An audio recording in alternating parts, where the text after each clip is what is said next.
मेहनत का फल का महत्व कहानी। एक नगर में प्रतिष्ठित व्यापारी रहते थे जिन्हें बहुत समय बाद एक पुत्र की प्राप्ति हुई थी। उसका नाम चंद्रकांत रखा गया। चंद्रकांत घर में सभी का दुलारा था। अति कठिनाई एवं लंबे समय इंतजार के बाद संतान का सुख मिलने पर घर के प्रत्येक व्यक्ति के मन में व्यापारी के पुत्र चंद्रकांत के प्रति विशेष लाड प्यार था, जिसने चंद्रकांत को बहुत बिगाड़ दिया था। घर में किसी भी बात का अभाव नहीं था। चंद्रकांत की मांग से पहले ही उसकी सभी इच्छाएं पूरी कर दी जाती थी। शायद इसी के कारण चंद्रकांत को न सुनने की आदत नहीं थी और ना ही मेहनत के महत्व का अभाव था। चंद्रकांत ने जीवन में कभी अभाव नहीं देखा था, इसलिए उसका नजरिया जीवन के प्रति बहुत अलग था। और वही व्यापारी ने कड़ी मेहनत से अपना व्यापार बनाया था।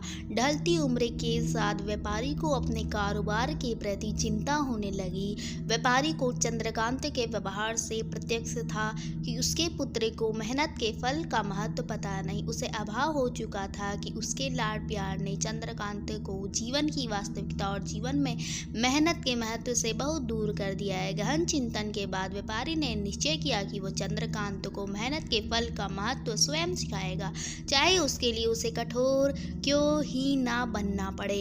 व्यापारी ने चंद्रकांत को अपने पास बुलाया और बहुत ही तीखे स्वर में उससे बात की। उसने कहा कि तुम्हारा मेरे परिवार में कोई अस्तित्व नहीं है, तुमने मेरे कारोबार में कोई योगदान नहीं दिया है, इसलिए मैं चाहता हूँ कि तुम अपनी मेहनत से धन कमाओ, तब ही तुम्हें तुम्हारे धन के मुताबिक 2 वक्त का खाना दिया जाएगा। यह सुनकर चंद्रकांत को ज्यादा कोई फर्क नहीं पड़ा। उसने उसे सर भर का गुस्सा समझ लिया, लेकिन व्यापारी ने भी ठान रखी थी कि उसने घर के सभी सदस्यों को आदेश दिया था कि कोई चंद्रकांत की मदद नहीं करेगा और ना ही उसे बिना धन के भोजन दिया जाएगा।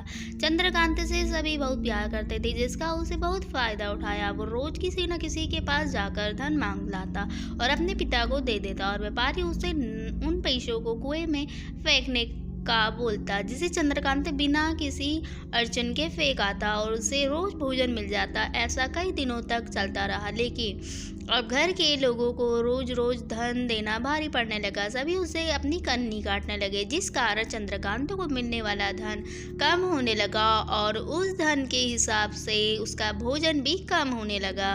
एक दिन चंद्रकांत को किसी ने धन नहीं दिया और उसे अपनी भूख को शांत करने के लिए गांव में जाकर कार्य करना पड़ा। उस दिन वो बहुत देर से थका हारा व्यापारी के पास पहुंचा और धन देकर भोजन मांगा। रोज के अनुसार व्यापारी ने उसे वो धन कुएं में फेंकने का आदेश दिया, जिससे इस बार चंद्रकांत सहजता से स्वीकार नहीं कर पाया और उसने पलट कर जवाब दिया, पिताजी, मैं इतनी मेहनत करके पसीना बहाकर इस धन को लाया और आपने मुझे एक क्षण में इसे कुएं में फेंकने का कह दिया। यह सुनकर व्यापारी समझ गया कि आज चंद्रकांत को मेहनत के फल का महत्व समझ आ गया है। व्यापारी भली बात ही जानता था कि उसने परिवार वाले चंद्रकांत की मदद कर रहे हैं, तभी ही चंद्रकांत इतनी आसानी से धन कुएं में डालता था। लेकिन उसे पता था कि एक न एक दिन सभी परिवारजन चंद्रकांत से कन्नी काट लेंगे। उस दिन चंद्रकांत के पास कोई विकल्प शेष नहीं था। व्यापारी ने चंद्रकांत को गले लगा लिया और अपना सारा कारोबार उसे सौंप दिया। दोस्तों, अगर यह कहानी आपको पसंद आई है तो इस कहानी को लाइक, शेयर और सब्सक्राइब जरूर करिएगा। धन्यवाद।